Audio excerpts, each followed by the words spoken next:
Assalamualaikum warahmatullahi wabarakatuh. Perkenalkan, nama saya Risa Rahmawati dengan 3 digit NIM terakhir 029 dari kelas Pendidikan Matematika 2024B. Di video kali ini saya akan membahas materi geometri transformasi, yaitu subbab fungsi. Baik, sebelum masuk ke materi fungsi, tentunya kita sudah tahu mengenai relasi kan ya. Jadi mari kita ulas kembali, apa sih itu relasi? Jadi kalau kita membicarakan mengenai relasi itu kan mengenai pemetaan ya. Jadi dapat disimpulkan, relasi adalah hubungan yang terjadi antara elemen-elemen dari dua atau lebih dari suatu himpunan. Seperti itu. Nah, kalau fungsi, apa sih fungsi itu? Nah, jadi definisi fungsi diberikan seperti ini. Diberikan dua himpunan A dan B yang tidak kosong, suatu fungsi dari A dan B ini disimbolkan seperti ini, F.2 A ke B. Jadi membacanya itu F adalah fungsi dari A ke B, didefinisikan sebagai suatu aturan yang memetakan setiap anggota himpunan A tepat satu ke anggota himpunan B. A disebut dengan domain, B disebut dengan kodomain, dan Fx disebut dengan range. Seperti itu. Lalu, jika F menyatakan pemasangan ini yang merupakan juga himpunan bagian A cross B, maka ditulis F adalah hubungan A ke B. Nah, anggota B yang menjadi pasangan A, anggota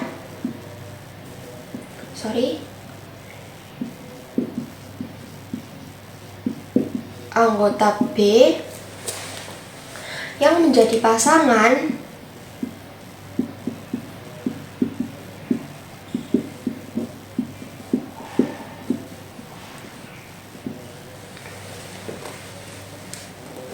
yang menjadi pasangan A oleh F dinyatakan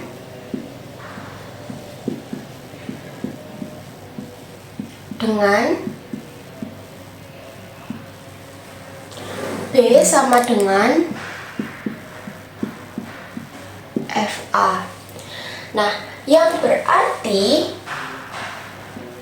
A, B itu adalah elemen F. Seperti itu. Nah, jadi anggota B yang menjadi pasangan A oleh F yang dinyatakan dengan B sama dengan FA, otomatis A, B itu elemen F. Nah, sekarang kita masuk ke fungsi yang sama. Nah, bagaimana sih dua fungsi bisa dikatakan sama? Jadi, dua fungsi bisa dikatakan sama itu jika F dan G adalah fungsi yang didefinisikan pada domain D, maka F dan G dinyatakan sama. Dapat disimbolkan atau dapat ditulis dengan F sama dengan G. Jika dan hanya jika FA sama dengan GA untuk setiap A elemen D. Nah, dengan kata lain, dua fungsi disebut dengan fungsi yang sama, yaitu DF sama dengan DG dan Fx sama dengan Gx untuk semua X dalam anggota domain yang bersangkutan. Nah, di sini ada contoh, yaitu Fx sama dengan X kuadrat yang didefinisikan himpunan bilangan real, sama dengan fungsi Gx sama dengan X kuadrat yang didefinisikan pada himpunan bilangan kompleks.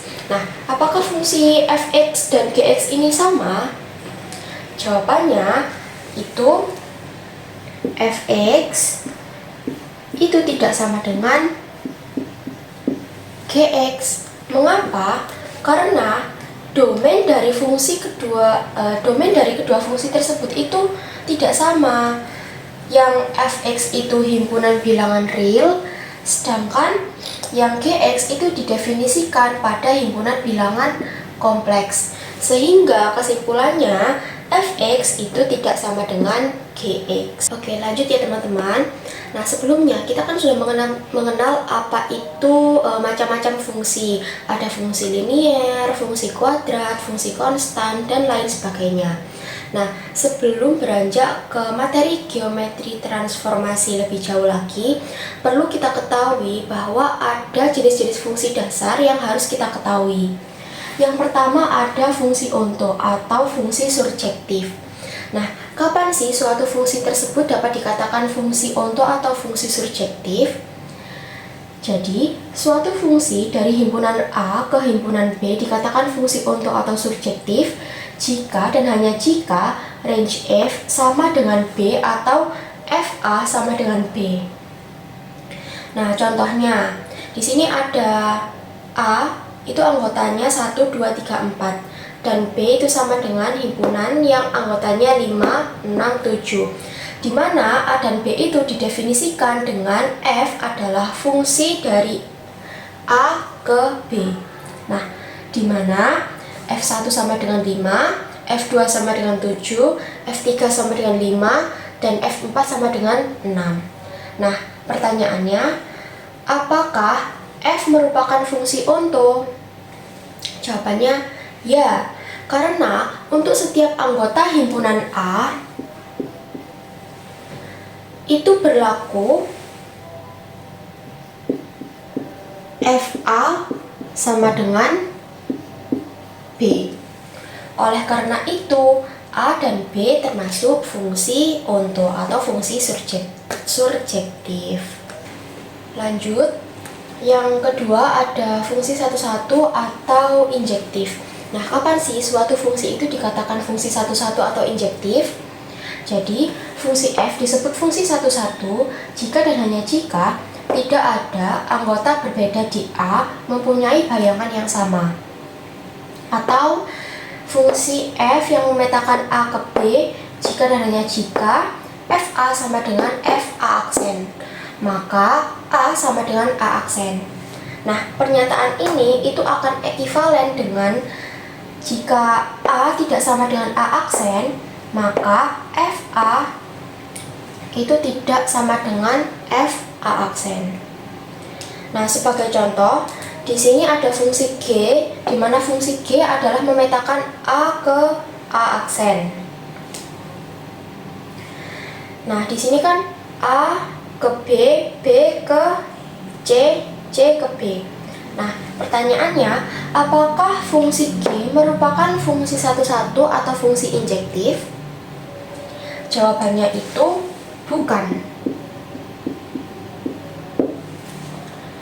Karena apa?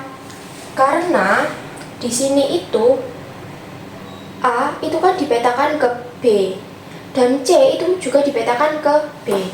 Itu artinya GA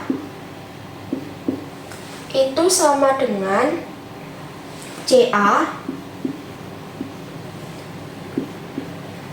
yang dimana adalah B. Sedangkan A dan C itu tidak sama, atau A itu tidak sama dengan C. Sehingga fungsi G itu bukan merupakan fungsi injektif atau bukan merupakan fungsi satu-satu. Lanjut, yang ketiga yaitu fungsi bijektif atau korespondensi satu-satu. Nah, suatu fungsi dikatakan fungsi bijektif atau korespondensi satu-satu itu jika dan hanya jika fungsi F sekaligus merupakan fungsi onto atau surjektif dan fungsi satu-satu atau injektif. Nah, contoh G adalah fungsi yang memetakan A ke A. Nah, di mana setiap anggotanya itu A berpasangan dengan B, B ke C, dan C ke A. Nah, apakah ini merupakan fungsi bijektif? Jawabannya adalah fungsi bijektif. Karena fungsi G merupakan fungsi surjektif, yaitu GA itu sama dengan A. dan merupakan fungsi injektif. Karena setiap elemen di A, yaitu A, B, C, itu memiliki bayangan yang berbeda-beda. Maka dari itu, fungsi G merupakan fungsi bijektif. Baik, selanjutnya yaitu yang keempat. Yang D, yaitu fungsi identitas. Nah, kapan sih fungsi itu dikatakan sebagai fungsi identitas? Nah, misal diberikan A adalah sebagai himpunan dan dimana fungsi F pada A disebut fungsi identitas jika dan hanya jika F mengawankan setiap anggota A dengan dirinya sendiri. Nah, jelasnya itu F adalah fungsi yang memetakan A ke A, dan F itu dirumuskan sebagai fx sama dengan x. Maka F disebut fungsi identitas. Seperti itu. Nah, biasanya fungsi identitas itu disimbolkan sebagai I. Oke, yang kelima yaitu ada fungsi konstan. Nah, fungsi dapat dikatakan fungsi konstan yaitu fungsi F pada A ke B disebut fungsi konstan jika dan hanya jika suatu anggota B menjadi pasangan dari setiap anggota A. Dengan kata lain, di mana F adalah fungsi A ke B jika dan hanya jika range F hanya mempunyai satu anggota. Itu disebut fungsi konstan. Sekian penjelasan definisi fungsi dan juga jenis-jenis fungsi dari saya. Kurang lebihnya mohon maaf. Wassalamualaikum warahmatullahi wabarakatuh.